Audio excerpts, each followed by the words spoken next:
السلام علیکم، افتخار ٹاکس میں خوش آمدید۔ میں ہوں ڈاکٹر افتخار۔ محترم دوستو، آج کل ہمارا ملک آپ کو پتہ ہی ہے کہ بہت گمبھیر معاشی بدحالی کا شکار ہے۔ ہمارے پاس اشد ضرورت کی اشیاء مثلا گندم، دالیں، کھانے کا تیل، پیٹرول، ڈیزل تک خریدنے کے لیے ڈالرز نہیں ہیں۔ اس لیے ہمیں IMF سے جو ایک طرح کا بینک ہے قرضہ لینے کی ضرورت پڑ رہی ہے۔ لیکن آپ اکثر سنتے ہوں گے کہ IMF نے فلاں کڑی شرط رکھ دی ہے، بلکہ ابھی آج کل سن رہے ہوں گے کہ IMF نے یہ تازہ ترین شرط رکھی ہے کہ بھائی پہلے جو ہے نا پاکستان کو چاہیے کہ وہ دوست ملکوں سے ایک سرٹیفکیٹ لے اور وہ ہمیں پیش کرے کہ وہ پاکستان کو اتنے ارب ڈالر جو ہیں امداد کے طور پہ دیں گے، پھر ہی ہم قرضے کی درخواست آپ کی کنسیڈر کریں گے۔ اچھا، جب دوست ملکوں سے بات کرتے ہیں تو وہ کہتے ہیں کہ نہیں، ہم تب آپ کی امداد کریں گے جب پہلے آپ IMF سے معاہدہ کریں گے۔ تو ذہن میں یہ سوال پیدا ہوتا ہے کہ ہماری معیشت آخر کس گھن چکر میں پھنس گئی ہے؟ حالانکہ IMF نے تو صرف 1 ارب ڈالر کی قسط دینی ہے، پھر ہماری حکومت کیوں IMF کی تمام باتیں ماننے پہ مجبور ہو جاتی ہے؟ اور یہ کہ IMF کو آخر پرابلم کیا ہے؟ بھلے سعودی عرب ہو یا دبئی ہو، چین ہو یا ہمارا کوئی اور دوست ملک ہو یا بے شک کوئی اور بینک ہو یا مالیاتی ادارہ ہو، وہ ہمیں کچھ دے یا نہ دے، IMF کا اس سے کیا تعلق ہے؟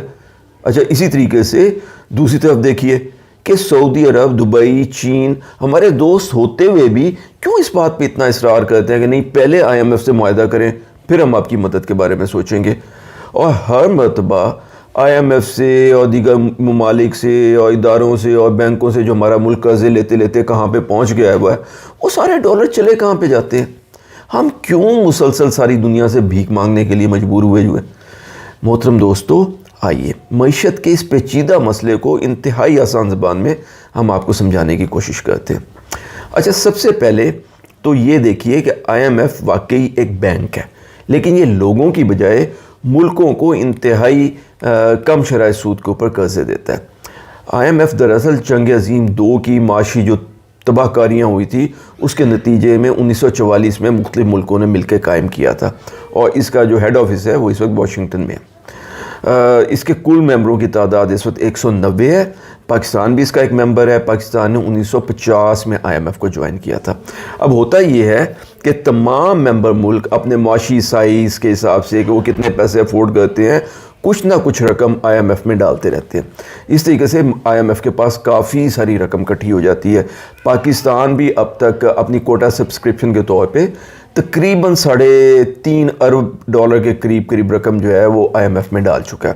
اور یوں IMF کے پاس اس وقت 1 کھرب ڈالر سے زیادہ، 1 کھرب یعنی 1000 ارب ڈالر سے زیادہ کی رقم موجود ہے۔ اچھا، IMF کا کام یہ ہے کہ وہ اس رقم سے اپنے ان ممبر ممالک کو جو کسی بڑے معاشی مسئلے میں پھنس گئے ہوں اس کی مدد کرے۔ اچھا، لیکن IMF کام ایک عام بینک کی طرح نہیں کرتا کہ آپ اپنی کوئی بھی چیز گروی رکھوا دیں اور اس کے بدلے میں بینک سے رقم لے لیں، تو اگر آپ نے رقم واپس ادا کر دی تو گروی چیز لے لیں، ورنہ بینک جو ہے اس گروی چیز کو نیلام کر دے گا۔ IMF اس طریقے سے کام نہیں کرتا، بلکہ IMF ایک ایسا ادارہ ہے جس کے پاس معاشی ماہرین کی ایک بہت بڑی ٹیم موجود ہے۔ وہ سب سے پہلے تو قرضے کی درخواست کرنے والے ملک کے حالات اور مسائل کا بغور مطالعہ کرتے ہیں، اور اس کے بعد ایک پورا پلان تیار کر کے اس ملک کو دیتے ہیں کہ وہ کیا اقدامات کرے، کیا کیا کام کرنے کے ہیں اور کیا کیا نہ کرے، تو کس طریقے سے وہ اپنے معاشی مسائل سے نکل سکتا ہے۔ اور ان تجاویز میں سے صرف ایک تجویز یہ بھی ہوتی ہے کہ اس کو کچھ قرضہ دے دیا جائے۔ تو یہ صرف قرضہ دینے کا کام نہیں کرتا، ایک پورا معاشی پیکج پیش کرتا ہے۔ اچھا دوستو، IMF معاشی بحالی کا جو پلان ملک کو پیش کرتا ہے اس کے 2 اہم مقاصد ہوتے ہیں۔ وہ یہ کہ قرض لینے والی ملک جو ہے اس کی معیشت کو درست کیا جائے، تاکہ نمبر 1 تو یہ ہے کہ مستقل بنیادوں پہ اپنے پاؤں پہ کھڑا ہو سکے اور اس کو دوبارہ قرضے کی ضرورت نہ ہو، اور دوسرا یہ ہے کہ اس کی معیشت اس قابل ہو جائے کہ وہ IMF کا قرضہ واپس ادا کر سکے۔ IMF خود کیونکہ قرض لینے والے ملک پہ حکومت تو نہیں کر رہا، اس لیے اس کو اس بات سے کوئی غرض نہیں ہوتی کہ اس کی پیش کردہ تجاویز کتنی سخت ہیں، کتنی تکلیف دہ ہیں، یا وہ عوام میں کتنی ان پاپولر ہوں گی، یا ایک سیاسی حکومت کے لیے کتنی تباہ کن ثابت ہوں گی۔ اس کے علاوہ IMF عموماً جو قرضہ منظور کرتا ہے اس کی تمام رقم یکمشت اس ملک کو نہیں دے دیتا، بلکہ وہ عموماً اس کی کئی قسطیں بنا دیتا ہے، اور ہر نئی قسط جاری کرنے سے پہلے IMF کی ٹیم آ کے بہت سختی سے اس بات کا جائزہ لیتی ہے کہ جو پلان IMF اور اس ملک کے درمیان طے ہوا ہے کیا اس پہ عمل درآمد بھی ہو رہا ہے کہ نہیں، اور اگر IMF اس پہ مطمئن نہ ہو تو وہ اگلی قسط جاری کرنے سے بالکل انکار کر دیتا ہے۔ اچھا، جیسا کہ اوپر ذکر کیا گیا ہے کہ IMF صرف قرضہ دینے والا ایک بینک نہیں ہے، بلکہ یہ ایک ادارہ ہے جو ملکوں کو معاشی بحران سے نکلنے کا حل پیش کرتا ہے، اور اس کا جو قرض ہے وہ صرف IMF کی تجاویز کا ایک کمپوننٹ، ایک حصہ ہوتا ہے۔ IMF اگر یہ محسوس کرے کہ جو قرض کی درخواست کرنے والا ملک ہے وہ کہیں اور سے بھی رقم کا بندوبست کر سکتا ہے، کوئی کسی اور بینک سے، یا اس کے پاس اپنے کوئی ایسٹس پڑے ہیں، یا اس کے کوئی دوست ممالک ہیں، تو IMF ہمیشہ یہ چاہتا ہے کہ پہلے تو اس کی ضرورت کی تمام رقم کہیں اور سے ارینج ہو جائے، لیکن اگر ایسا نہ بھی ہو سکے تو کم از کم کچھ رقم ان ذرائع سے ضرور حاصل کی جائے، تاکہ IMF کو اپنے وسائل میں سے کم رقم اس ملک کو قرض کے طور پہ دینی پڑے۔ اب یہ ساری بات ذرا پاکستان کے معاشی حالات کے تناظر میں سمجھنے کے لیے پاکستان اور IMF کے تعلق کو دیکھیے۔ پاکستان دوستو اس وقت ایک غریب ملک ہے، ہمارا خزانہ بالکل خالی ہے، اور تکنیکی اور صنعتی طور پہ ہم بہت پسماندہ ہیں۔ ہم نہ تو کوئی خاص فصل پیدا کرتے ہیں جس کو باہر بیچیں، نہ ہی ہماری فیکٹریوں اور کارخانے کوئی ایسی قابل ذکر چیز بنا رہی ہے کہ جس کو باقی دنیا میں بیچ کے ہم ڈالر کما سکیں۔ اس کے علاوہ ہم انیفیشنسی کا شاہکار ہیں کہ پہلے تو ہمارے پاس وسائل کی کمی ہے، اور جو وسائل ہیں ان کا ہم بہت ہی غیر دانشمندانہ استعمال کرتے ہیں، اور پھر یکے بعد دیگرے کرپٹ حکومتوں کی وجہ سے ملک میں گورننس کے حالات بہت خراب ہیں۔ اور آخری بات یہ ہے کہ حکومت ہو یا عام آدمی، پاکستان میں ہم سب عیاشی طبع ہیں، ہم اپنی چادر سے بہت زیادہ پاؤں پھیلاتے ہیں، جو ہمارے وسائل ہمیں اجازت نہیں بھی دیتے ہم وہ کام کر گزرتے ہیں۔ بھلا دیکھیے کہ ایک بھیک مانگنے والے ملک میں ہم بڑی بڑی کاریں اور بے تحاشا لگژری آئٹم بے دریغ امپورٹ کرتے ہیں، ان پہ اپنا سرمایہ خرچ کرتے ہیں۔ ہمارے کھیت کوئی ایسی چیز پیدا نہیں کرتے جس کو ہم ایکسپورٹ کریں۔ ہم تو اپنی ایک زرعی ملک ہونے کے باوجود شرم کی بات یہ ہے کہ ہمیں اپنی ضرورت کی گندم اور دالیں تک باہر سے منگوانی پڑتی ہیں، نہ ہی ہمارے کارخانے کچھ بناتے ہیں جو ہم باقی دنیا کو بیچ سکیں۔ اپنی بنیادی ترین ضرورتیں، گندم، دالیں، کھانے کا تیل، پیٹرول، ڈیزل تک ہم سب باہر سے خریدنے پہ مجبور ہیں۔ اچھا، اس کے ہوتے ہوئے ہم اگر حکومت کو دیکھیں تو 80 وزیروں کی فوج ہوتی ہے، اور وہ عام انسانوں کی طرح رہنے کی بجائے بادشاہوں کی طرح رہنا پسند فرماتے ہیں، اور جو تھوڑی بہت رقم بچتی ہے وہ ہم باقی ادھر ادھر کے اللہ تللوں میں اڑا دیتے ہیں۔ حکمران اپنی کرسی بچانے کے لیے تباہ کن پالیسیاں اختیار کرتے ہیں، اور صرف عوام میں زندہ باد کے نعرے لگوانے کے لیے بجائے اس کے کہ بجلی چوروں کو پکڑیں، بجلی کے جو لائن لاسز ہیں ان کو کم کریں، وہ الٹا کام کرتے ہیں کہ بجلی کا جو یونٹ خود حکومت کو 26 روپے کا پڑ رہا ہے وہ عوام کو 14 روپے کا بیچنے کی کوشش کرتے ہیں۔ ان کا خیال یہ ہوتا ہے کہ اگر وہ ایسا نہیں کریں گے تو انہیں اگلی حکومت میں اگلے الیکشن میں ووٹ نہیں پڑیں گے، اور اس قسم کی اور بہت ساری تباہ کن باتیں اور عادتیں ایسے لگتا ہے کہ جیسے ہماری ہڈیوں میں سرایت کر گئی ہیں۔ اور ان سب کا نتیجہ کیا ہے؟ یہی کہ ہمارا خزانہ خالی ہے، اور ہمارے پاس گندم، پٹرول وغیرہ تک منگوانے کے پیسے نہیں ہیں آج، اور جن ملکوں، بینکوں اور اداروں کے اگلے چند مہینے میں ہم نے قرضے واپس کرنے ہیں ان کے لیے بھی ہمارے پاس کوئی رقم موجود نہیں ہے، اور اگر یہ ادائیگیاں نہ ہوئیں تو اسی کو ڈیفالٹ کہتے ہیں۔ عزیز دوستو، اس دنیا کا اصول ہے کہ اگر کوئی ملک ڈیفالٹ کرے گا تو پھر کوئی ملک، کوئی بینک، کوئی ادارہ ڈیفالٹ کرنے والے ملک پہ اعتبار نہیں کرے گا، اور اس ملک سے تمام لین دین اور کاروبار کو بند کر دیا جاتا ہے۔ ڈیفالٹ کے کتنے تباہ کن نتائج ہیں، آج اتنے خراب حالات ہونے کے باوجود بھی یقین کیجئے ہم اس کا صحیح اندازہ نہیں کر سکتے، ہمیں اس کا صحیح ادراک نہیں ہو سکتا، اور یہ جو لوگ کہتے ہیں نا ڈیفالٹ ہو گیا تو کیا ہو جائے گا، وہ آپ کو گمراہ کرتے ہیں۔ اسی لیے ہر دفعہ ایسا ہوتا ہے کہ جب پاکستان ڈیفالٹ کے کنارے پہنچ جاتا ہے تو ہمیں پھر IMF کی مدد کی ضرورت پڑ جاتی ہے، کیونکہ ہمارے پاس تو بنیادی ضرورتیں خریدنے کے لیے بھی رقم نہیں ہوتی، قرضے کہاں سے واپس کریں گے۔ اس دفعہ بھی IMF نے پاکستان کی درخواست پر اپنے ماہرین کی ایک ٹیم کو پاکستان بھیجا، جنہوں نے آ کے پھر پاکستان کے جتنے بھی مسائل ہیں ان سب کی اور جو معاشی صورتحال ہے اس سب کو اچھی طرح دیکھا اور اس کے لیے ایک حل تجویز کیا ایک پلان کی صورت میں۔ تو انہوں نے گورنمنٹ آف پاکستان کو ایک پلان پیش کیا۔ اچھا، اس کو سمجھنے کے لیے یا اس کو صحیح طریقے سے انڈرسٹینڈ کرنے کے لیے میں آپ کو ایک فرضی مثال دیتا ہوں۔ اس میں جو میں جن رقوم کا مطلب ہے اتنے ڈالر کا میں ذکر کروں گا، وہ صرف ایک فرضی فگر ہے، لیکن یہ سمجھنے کے لیے ہے کہ فرض کیجئے کہ آئی ایم ایف کی ٹیم جو پاکستان میں آئی ہے اس نے تمام حالات کا جائزہ لیا ہے اور وہ اس نتیجے پہ پہنچی ہے کہ اگلے 6 مہینے میں پاکستان کو 20 ارب ڈالر کی ضرورت ہے، جو قرضوں کی قسطیں ہیں ان کو ادا کرنے کے لیے اور جو ضرورت کی چیزیں ہیں ان کو خریدنے کے لیے۔ اچھا، اب وہ اس قسم کی کچھ تجاویز اور پلان بنا کے حکومت کو دیں گے اور کہیں گے کہ جی اس پہ عمل کریں، وہ اس کو ڈکٹیٹ کروائیں گے۔ مثلا ایک بات تو فار ایگزامپل یہ کہیں گے کہ کیونکہ آپ کے بہت سے لوگ ملک سے باہر رہتے ہیں تو ہم نے کیلکولیٹ کیا ہے کہ وہ باہر سے پیسہ جو بیرون ملک بیرون ملک رہنے والے پاکستانی اور پاکستان پیسہ بھیجتے ہیں، تو ہم نے کیلکولیٹ کیا، ہمارا اندازہ ہے کہ اگلے 6 مہینے میں 6 ارب ڈالر تو پاکستانی آپ کو پاکستان بھجوا دیں گے۔ لے جی 6 ارب ڈالر تو یہ ہو گئے، 20 ارب ڈالر ٹوٹل چاہیے، 6 ارب ڈالر یہ ہو گیا۔ اچھا، اب آپ یوں کریں کہ بجلی، گیس اور پیٹرول فوراً مہنگا کر دیں اور اس سے 2 ارب ڈالر مزید کمائیں، ٹھیک ہے؟ یہ ہو گیا 6 × 2 8 ارب ڈالر۔ مبارک ہو، آپ نے 8 ارب ڈالر اکٹھے کر لیے۔ اب یوں کیجئے کہ ہمارا اندازہ ہے کہ جو آپ تھوڑی بہت مری کھپی کاٹن، کھیلوں کا سامان، کپڑا، کوئی چمڑے کی پروڈکٹس وغیرہ ایکسپورٹ کرتے ہیں، تو ہم نے کیلکولیٹ کیا ہے کہ اگلے 6 مہینے میں آپ تقریباً 3 ارب ڈالر کی ایکسپورٹ کر لیں گے۔ تو 8 ارب ڈالر پہلے اور 3 ارب ڈالر یہ لیں جی، یہ ہو گیا 11 ارب ڈالر۔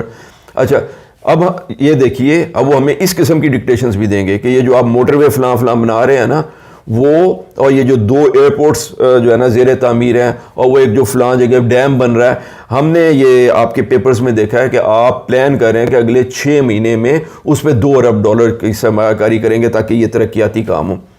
آپ یہ ترقی رہنے دیں، ٹھیک ہے؟ آپ ان تمام منصوبوں کو بند کر دیں اور اس طریقے سے 2 ارب ڈالر کی بچت کریں، تو یہ ہو گیا 13 ارب ڈالر۔ لے جی 13 ارب ڈالر کا بندوبست ہو گیا، پیچھے رہ گیا 7 ارب ڈالر، ٹھیک ہے؟ اب ان 7 ارب ڈالر کو پورا کرنے کے لیے اگلی ڈکٹیشن ہمیں یہ دیں گے کہ دیکھیں آپ نے دبئی کا جو ہے نا 2 ارب ڈالر کا قرضہ اگلے مہینے ادا کرنا ہے۔ آپ یوں کریں کہ دبئی سے منت کریں، جا کے ان سے ریکویسٹ کریں کہ وہ قرضہ جو ہے وہ اگلے مہینے لینے کی بجائے 2 سال بعد آپ سے لے لیں، اور آپ کو یہ کرنا، ٹھیک ہے؟ اور اس کے بعد سنا کہ سعودی عرب اور چین سے آپ کی بڑی دوستی ہے، تو آپ یوں کیجئے کہ ایک وفد ادھر اور ادھر بھیجئے اور ان دونوں ملکوں سے درخواست کریں کہ وہ پاکستان کو 2 ارب ڈالر جو ہے نا وہ قرضہ دے دیں۔ اور ہاں، خیال رکھیے ان سے یہ بھی بات طے کر لیجئے گا کہ یہ قرضہ 3 سال سے پہلے قابل ادا نہ ہو۔ تو اس قسم کی شرائط وہ رکھیں گے، تو اس کے بعد لیں جی مبارک ہو، یہ سب کرا کے اب آپ اپنی ضرورت کے جو اگلے 6 مہینے میں آپ کو 20 ارب ڈالر چاہیے تھے اس میں سے 19 ارب ڈالر کا آپ نے بندوبست کر لیا۔ اب جو باقی 1 ارب ڈالر رہ گیا، اگر آپ یہ سارے کام ہماری مرضی، ہماری طبیعت کے مطابق اور ہماری ڈکٹیشن کے مطابق کر لیں گے تو بچا کچا 1 ارب ڈالر جو ہے ہم آپ کو قرضے کی اگلی قسط کی شکل میں دے دیں گے۔ یہ ہوتا ہے آئی ایم ایف کا فائنینشیل پلان۔ دوستو، آپ نے دیکھا کہ قرض کی اس گنجلک معیشت میں ہر چیز کی ذلت کے ساتھ آپس میں گتھی ہوئی ہے۔ اب سوچنے کی بات یہ ہے کہ جو 20 ارب ڈالر ہمیں اگلے 6 مہینے کے لیے چاہیے ہیں، آئی ایم ایف تو اس میں سے صرف 1 ارب ڈالر دے رہا ہے، باقی تو وہ سب سے حکم چلاتا ہے۔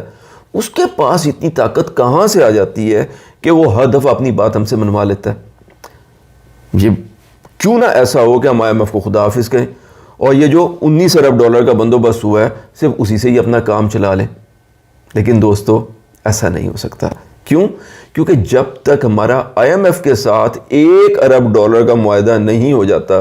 سعودی عرب، چین، Dubai, World Bank, Asian Bank, کوئی بھی بینک، کوئی بھی ادارہ، کوئی بھی ملک ہمیں کوئی رقم نہیں دے گا۔ اس لیے اگر آئی ایم ایف کے 1 ارب ڈالر نہیں ملتے ہیں تو سعودی عرب، چین اور دبئی سے ملنے والے 6 ارب ڈالر بھی نہیں ملیں گے۔ اس کی وجہ یہ ہے کہ سعودی عرب ہو یا چین ہو، دبئی ہو یا کوئی بھی اور ملک ہو، بینک ہو یا ادارہ ہو، کسی کے پاس اتنا طاقتور نہ تو نظام ہے،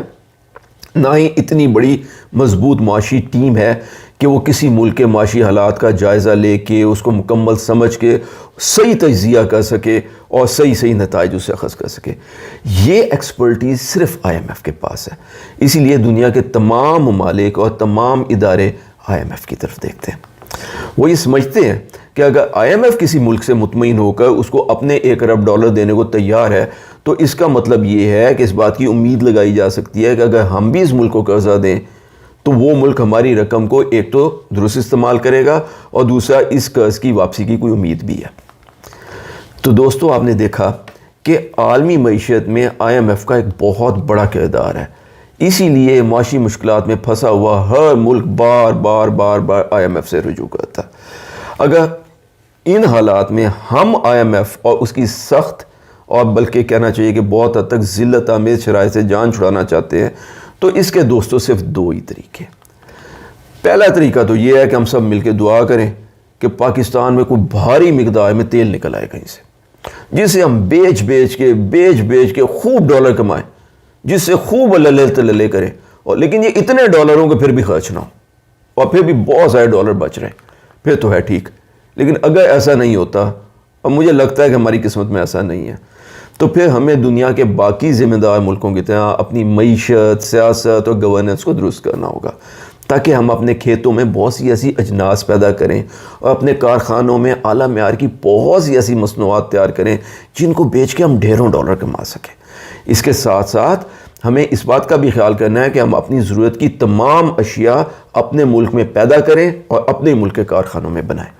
تاکہ ان کی درآمد پر خون پسینے سے کمائے ہوئے ڈالر نہ لٹانے پڑے۔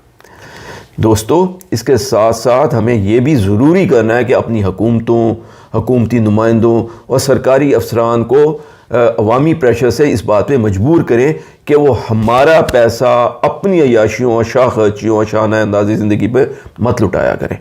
بدقسمتی سے آج تک تو ہمارے ملک میں پے در پے حکومتیں اپنی نااہلی، بد انتظامی، عاقبت نااندیشی، کرپشن، اقربا پروری اور کھلی بدنیتی کے جھنڈے ہی گاڑتی آئی ہیں۔ دوستو، اس گمبھیر صورتحال کا حل صرف ایک ہی ہے، اور وہ یہ ہے کہ ہم ذات پات، برادری، زبان، رنگ، نسل، مذہب، فرقے، علاقے اور اپنی ذاتی تنگ نظری کے بنیاد پر ووٹ نہ ڈالا کریں، بلکہ خوب سوچ سمجھ کر دیانتداری اور میرٹ پر بہترین لوگ منتخب کر کے حکومت میں لائیں۔ ورنہ دوستو، اللہ نہ کرے جو بربادی اس ملک کا راستہ دیکھ رہی ہے، اس کے بعد آپ کو یہ دن سہانے لگیں گے۔ 300 روپے کا ڈالر، 300 روپے فی لیٹر کا پیٹرول اور 300 روپے فی کلو کا پیاز آپ کو ایسے لگے گا جیسے مفت ہے۔ دوستو، یہ تھی ہماری آج کی بات، یعنی آسان زبان میں یہ بات کہ پاکستان کی معیشت کا آخر مسئلہ کیا ہے، کیا اس کا کوئی حل ہے بھی کہ نہیں، اور اس پورے مسئلے میں آئی ایم ایف کا کیا رول ہے، وہ کیوں روز ایک نئی شرط لے کے آ جاتا ہے، اور ان شرائط کی کیا حقیقت ہے۔ امید ہے آپ کو ہماری آج کی ویڈیو پسند آئی ہوگی۔ آپ سے گزارش ہے کہ اگر آپ کو یہ پسند آئی ہو تو مہربانی کر کے اس کو لائک کیجئے، ہمارے چینل افتخار ٹاکس کو سبسکرائب کریں، اور ہاں، بیل آئیکن دبانا نہ بھولیے تاکہ ہر نئی ویڈیو کا نوٹیفیکیشن آپ تک پہنچ جائے۔ اور خدا را اپنے اور اپنے بچوں کے مستقبل کے بارے میں کچھ تو سوچئے۔ اللہ ہم سب کا حامی و ناصر ہو۔ السلام علیکم ورحمۃ اللہ وبرکاتہ۔